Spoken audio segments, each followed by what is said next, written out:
What's up guys? For today's video ay gagawa po tayo ng challenge.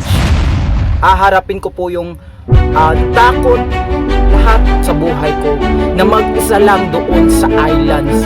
Kakayanin ko to na challenge na 5 days doon kasama yung mga assistant. Suportahan po ako ninyo sa aking vlog na aking gagawin doon sa islands na yun. At sana rin meron kayong makukunan na kaalaman po sa ating vlog. At syempre, huwag niyong kalimutan na magdasal po tayo at suportahin natin yung tao na mahal natin na kaniyang gagawin. Alam ba ninyo guys kung bakit ito yung aking gagawin na challenge? Kung bakit gagawin ko tong challenge na to? Kasi gusto kong haharapin ko yung mga problema ko sa buhay, lahat-lahat guys. Lahat ng kahirapan ko sa buhay, haharapin ko kahit ano gagawin ko guys.